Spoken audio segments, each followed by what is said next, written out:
A City Near Centaurus by Doede. The city was sacred, but not to its gods.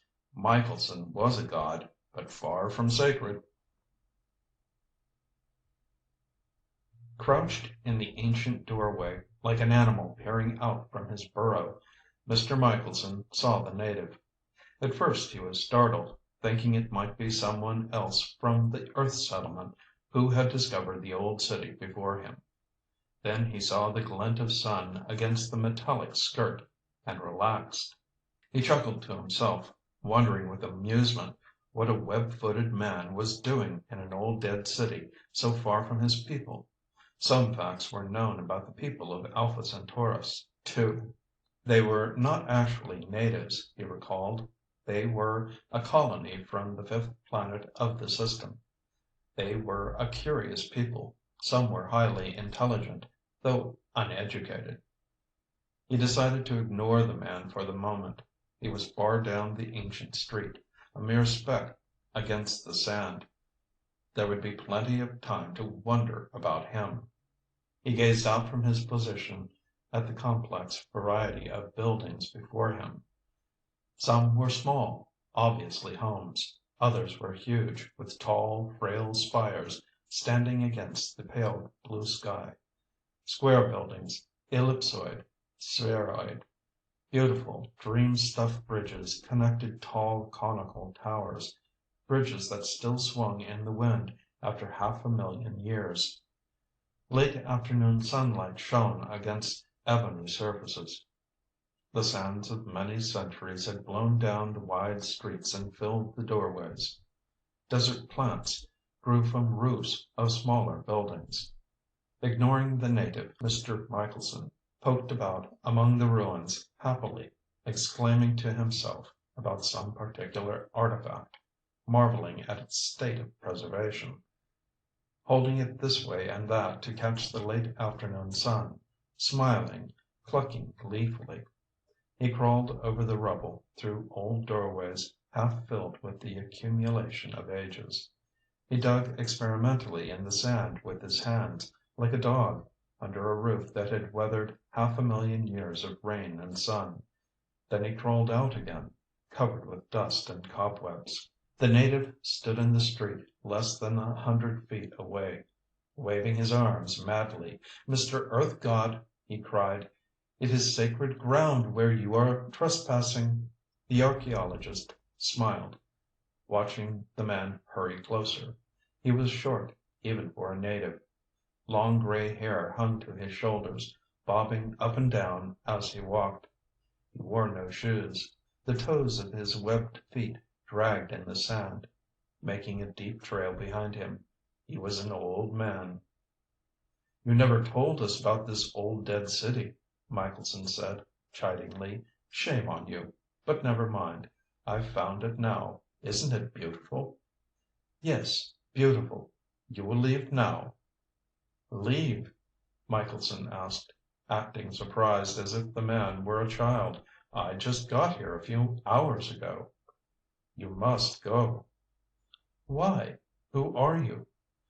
"I am keeper of the city." "You?" Michelson laughed.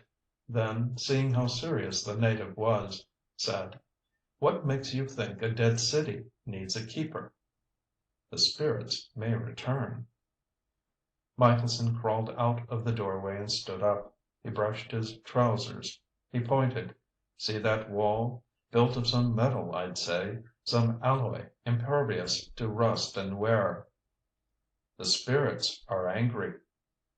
"Notice the inscriptions? Wind has blown sand against them for eons, and rain and sleet. But their story is there, once we decipher it." "Leave." The native's lined, weathered old face was working around the mouth in anger. Michelson was almost sorry he had mocked him. He was deadly serious. "Look," he said, "no spirits are ever coming back here. Don't you know that? And even if they did, spirits care nothing for old cities half covered with sand and dirt." He walked away from the old man, heading for another building. The sun had already gone below the horizon. coloring the high clouds. He glanced backward. The webfoot was following. "Mr. Earth god!" the webfoot cried, so sharply that Michelson stopped. "You must not touch, not walk upon, not handle. Your step may destroy the home of some ancient spirit. Your breath may cause one iota of change, and a spirit may lose his way in the darkness. Go quickly now, or be killed." He turned and walked off, not looking back. Michelson stood in the ancient street, tall, gaunt, feet planted wide, hands in pockets, watching the webfoot until he was out of sight beyond a huge circular building. There was a man to watch. There was one of the intelligent ones. One look into the alert old eyes had told him that. Michelson shook his head and went about satisfying his curiosity. He entered buildings without thought of roofs falling in, or decayed floors dropping from under his weight. He began to collect small items, making a pile of them in the street. An ancient bowl, metal untouched by the ages. A statue of a man, 1 foot high, correct to the minutest detail, showing how identical they had been to Earthmen. He found books still standing on ancient shelves, but was afraid to touch them without tools. Darkness came swiftly, and he was forced out into the street. He stood there alone, feeling the age of the place. Even the smell of age was in the air. Silver moonlight from the 2 moons filtered through clear air down upon the ruins. The city lay now in darkness, dead and still, waiting for morning so it could lie dead and still in the sun. There was no hurry to be going home, although he was alone, although this was Alpha Centaurus too, with many unknowns, many dangers, although home was a very great distance away. There was no one back there to worry about him. His wife had died many years ago back on Earth. No children. His friends in the settlement would not look for him for another day at least. Anyway, the tiny cylinder, buried in flesh behind his ear, a thing of mystery and immense power, could take him home instantly, without effort, save for a flicker of thought. "You did not leave as I asked you." Michelson whirled around at the sound of the native's voice. Then he relaxed. He said, "You shouldn't sneak up on a man like that." "You must leave, or I will be forced to kill you. I do not want to kill you, but if I must." He made a clucking sound deep in the throat. "The spirits are angry." "Nonsense! Superstition! But never mind. You have been here longer than I. Tell me, what are those instruments in the rooms? It looks like a clock, but I'm certain it had some other function." "What rooms?" "Oh, come now. The small rooms back there. Looked like they were bedrooms." "I do not know."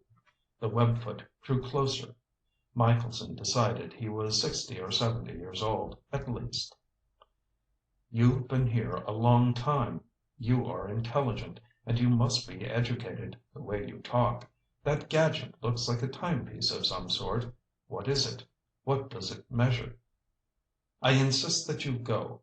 The webfoot held something in his hand. "No." Michelson looked off down the street, trying to ignore the native, trying to feel the life of the city as it might have been. "You are sensitive," the native said in his ear. "It takes a sensitive god to feel the spirits moving in the houses and walking in these old streets." "Say it any way you want to. This is the most fascinating thing I've ever seen. The Inca's treasure, the ruins of Pompeii, Egyptian tombs, none can hold a candle to this." "Mr. Earth God." "Don't call me that. I'm not a god, and you know it." The old man shrugged. "It is not an item worthy of dispute. Those names you mentioned, are they the names of gods?" He chuckled. "In a way. Yes. What is your name? Maota. You must help me, Maota. These things must be preserved. We'll build a museum right here in the street. No, over there on the hill just outside the city. We'll collect all the old writings, and perhaps we may decipher them. Think of it, Maota, to read pages written so long ago and think their thoughts.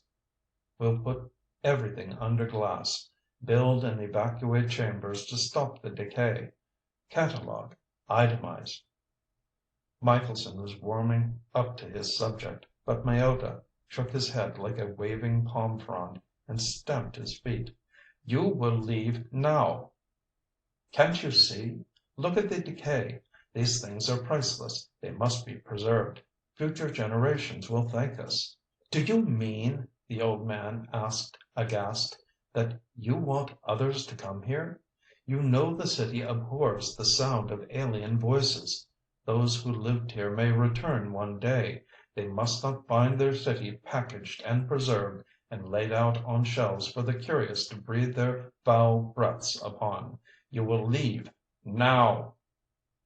No. Michelson was adamant. The Rock of Gibraltar. Maota hit him, quickly, passionately, and dropped the weapon beside his body. He turned swiftly, making a swirling mark in the sand with his heel, and walked off toward the hills outside the city. The weapon he had used was an ancient book. Its paper-thin pages rustled in the wind as if an unseen hand turned them, reading, while Michelson's blood trickled out from the head wound upon the ancient street. When he regained consciousness, the two moons, bright sentinel orbs in the night sky, had moved to a new position down their sliding path. Old Mayota's absence took some of the weirdness and fantasy away. It seemed a more practical place now. The gash in his head was painful, throbbing with quick, short hammer blows synchronized with his heartbeats. But there was a new determination in him.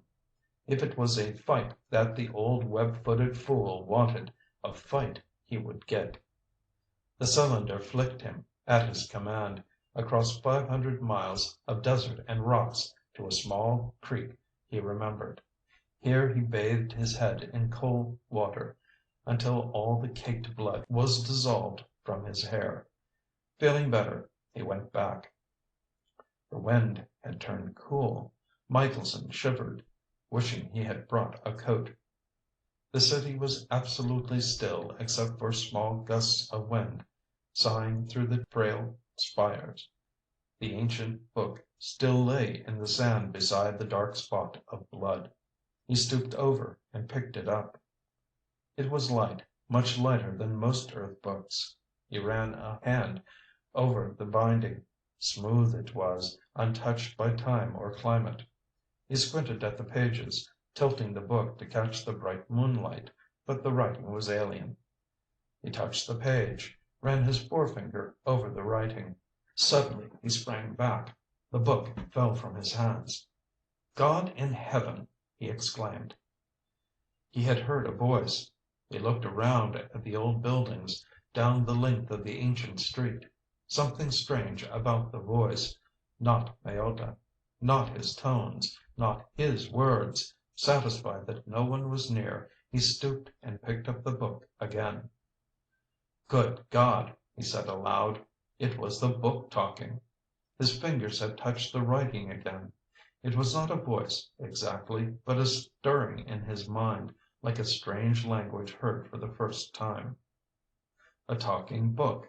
What other surprises were in the city? Tall, fragile buildings laughing at time and weather. A clock measuring God knows what. If such wonders remained, what about those already destroyed? One could only guess at the machines, the gadgets, the artistry, already decayed and blown away to mix forever with the sand. I must preserve it, he thought, whether Maota likes it or not. They say these people lived 500,000 years ago. A long time. Let's see now. A man lives 100 years on the average. 5,000 lifetimes. And all you do is touch a book, and a voice jumps across all those years." He started off toward the tall building he had examined upon discovery of the city. His left eyelid began to twitch, and he laid his forefinger against the eye, pressing until it stopped. Then he stooped and entered the building. He laid the book down and tried to take the clock off the wall. It was dark in the building and his fingers felt along the wall, looking for it. Then he touched it. His fingers moved over the smooth surface. Then suddenly he jerked his hand back with an exclamation of amazement. Fear ran up his spine. The clock was warm. He felt like running, like flicking back to the settlement where there were people and familiar voices, for here was a thing that should not be. 500,000 years, and here was warmth. He touched it again, curiosity overwhelming his fear. It was warm, no mistake, and there was a faint vibration, a suggestion of power.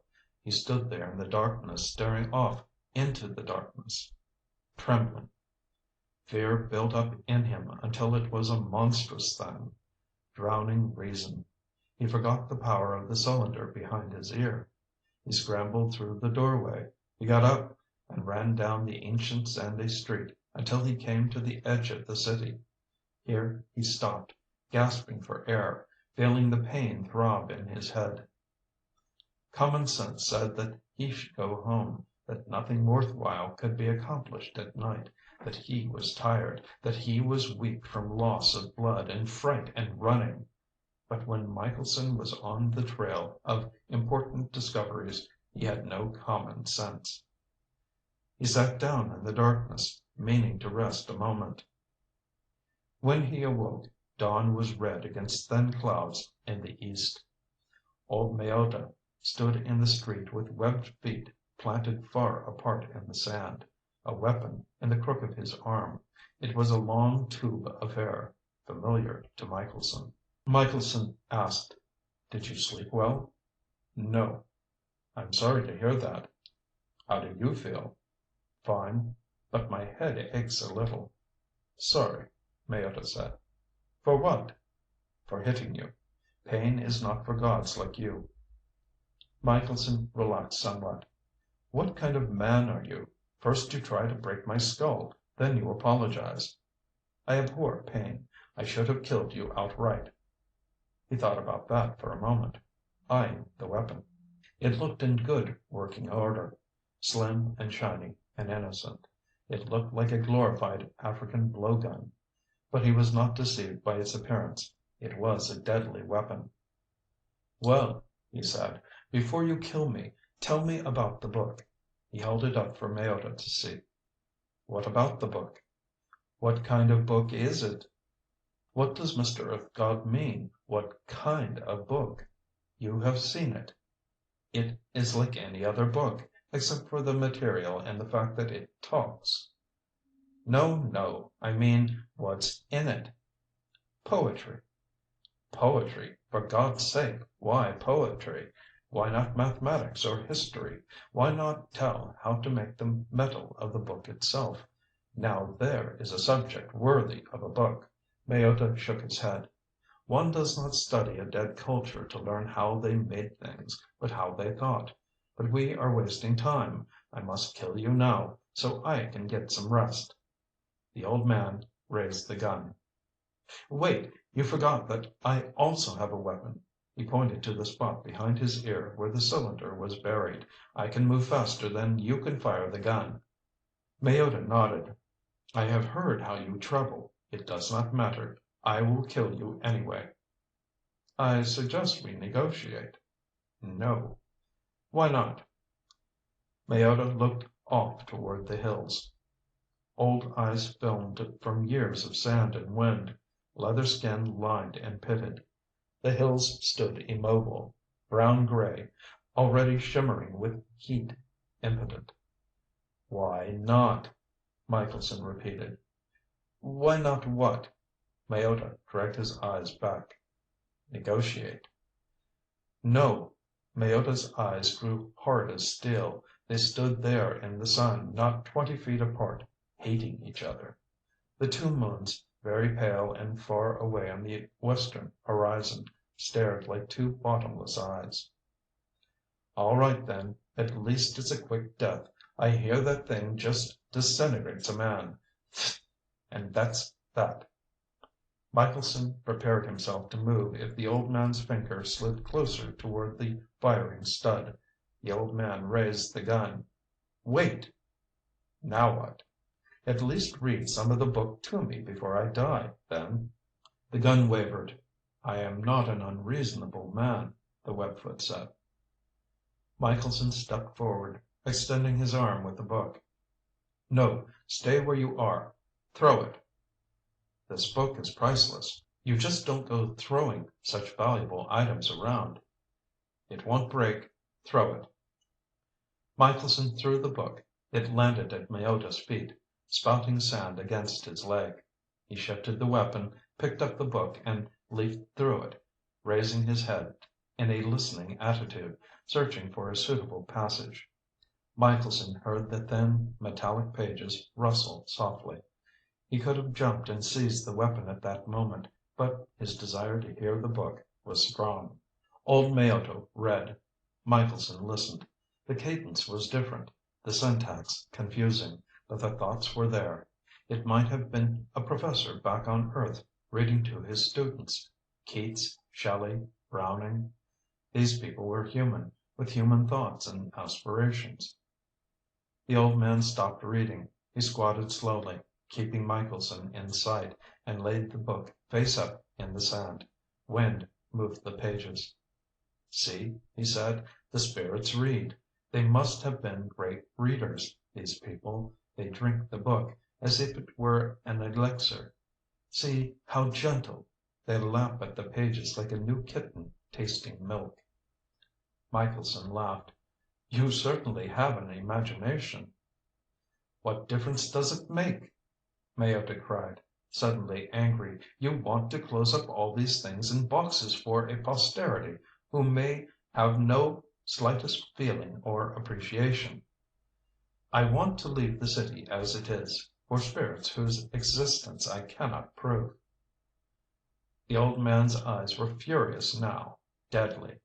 The gun came down directly in line with the Earthman's chest. The gnarled finger moved. Michelson, using the power of the cylinder behind his ear, jumped behind the old webfoot. To Mayoda it seemed that he had flicked out of existence like a match blown out.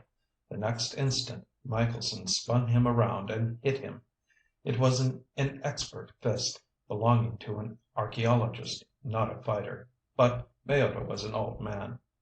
He dropped in the sand, momentarily stunned. Michelson bent over to pick up the gun, and the old man, feeling it slip from his fingers, hung on and was pulled to his feet. They struggled for possession of the gun, silently, gasping, kicking sand. Faces grew red, lips drew back over Michelson's white teeth, over Mayoda's pink, toothless gums. The dead city's fragile spires threw impersonal shadows down where they fought. Then quite suddenly a finger or hand, neither knew whose finger or hand, touched the firing stud. There was a hollow whooshing sound. Both stopped still, realizing the total destruction they might have caused. "It only hit the ground," Michelson said. A black, charred hole 2 feet in diameter, and, they could not see how deep, stared at them. Mayoda let go and sprawled in the sand. "The book!" he cried. "The book is gone!" "No, we probably covered it with sand while we fought." Both men began scooping sand in their cupped hands, digging frantically for the book. Saliva dripped from Mayoda's mouth, but he didn't know or care. Finally they stopped, exhausted. They had covered a substantial area around the hole. They had covered the complete area where they had been. "We killed it," the old man moaned. "It was just a book. Not alive, you know." "How do you know?" The old man's pale eyes were filled with tears. "It talked and it sang. In a way it had a soul. Sometimes on long nights I used to imagine it loved me for taking care of it." "There are other books. We'll get another." Mayotta shook his head. "There are no more." "But I've seen them down there in the square building." "Not poetry. Books, yes, but not poetry. That was the only book with songs." "I'm sorry." "You killed it." Mayotta suddenly sprang for the weapon, lying forgotten in the sand. Michelson put his foot on it, and Mayotta was too weak to tear it loose. He could only weep out his rage. When he could talk again, Mayotta said, "I am sorry, Mr. Earth god. I've disgraced myself." "Don't be sorry." Michelson helped him to his feet. "We fight for some reasons, cry for others. A priceless book is a good reason for either." "Not for that. For not winning. I should have killed you last night when I had the chance. The gods give us chances, and if we don't take them, we lose forever."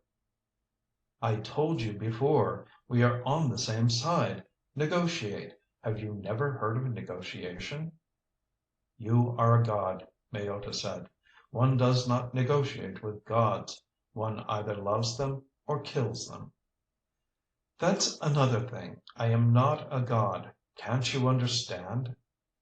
"Of course you are." Mayotta looked up, very sure. "Mortals cannot step from star to star like crossing a shallow brook." "No, no, I don't step from one star to another. An invention does that. Just an invention. I carry it with me. It's a tiny thing. No one would ever guess it has such power. So you see, I'm human, just like you. Hit me and I hurt. Cut me and I bleed. I love, I hate. I was born. Some day I'll die. See, I'm human. Just a human with a machine. No more than that." Mayotta laughed, then sobered quickly.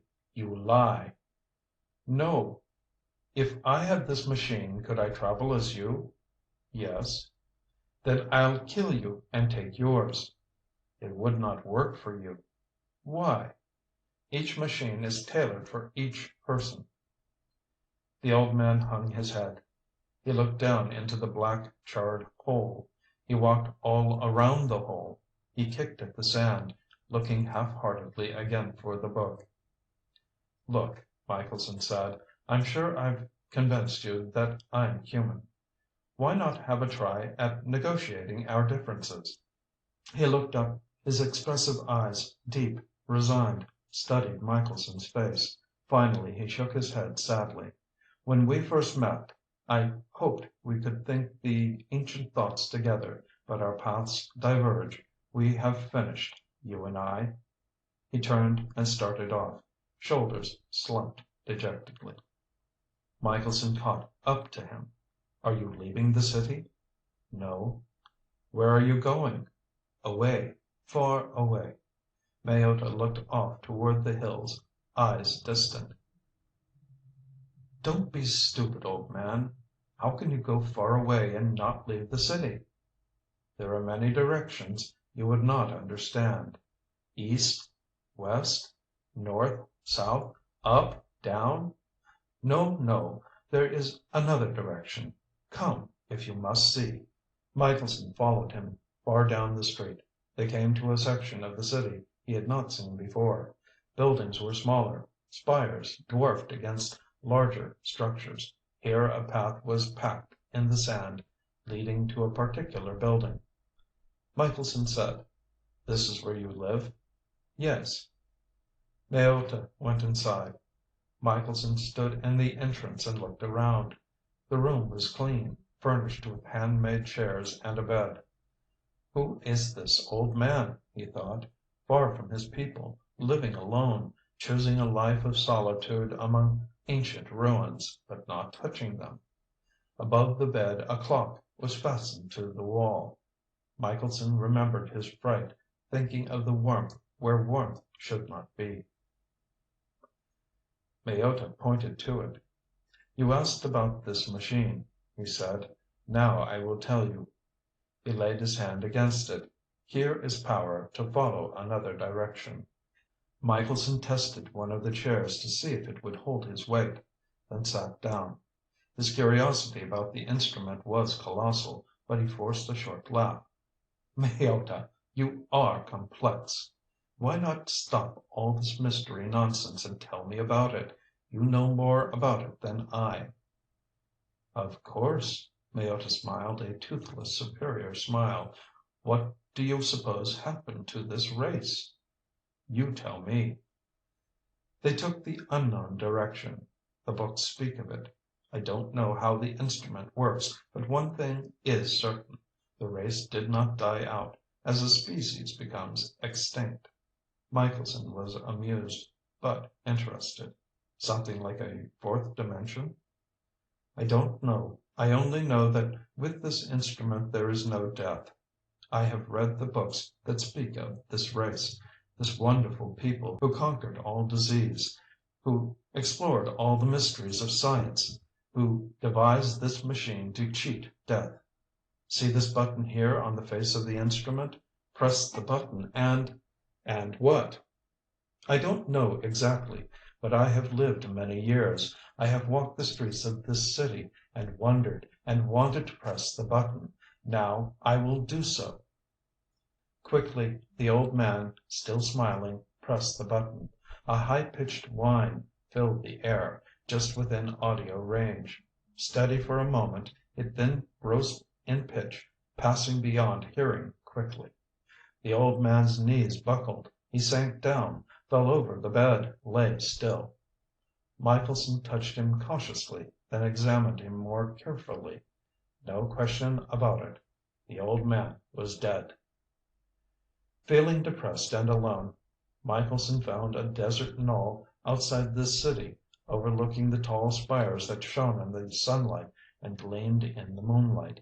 He made a stretcher, rolled the old man's body onto it, and dragged it down the long, ancient street and up the knoll. Here he buried him. But it seemed a waste of time.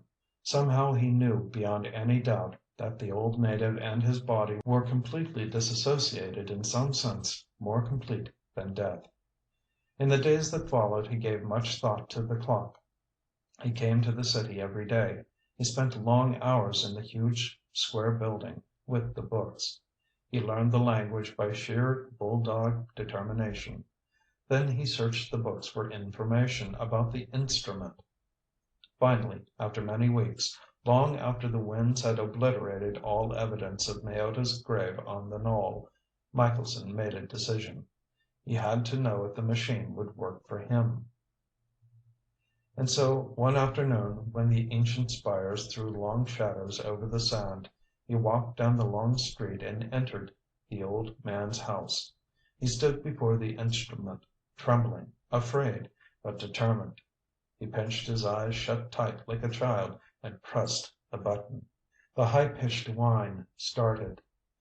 Complete, utter silence. Void, darkness, awareness and memory, yes. Nothing else. Then Mayotta's chuckle came.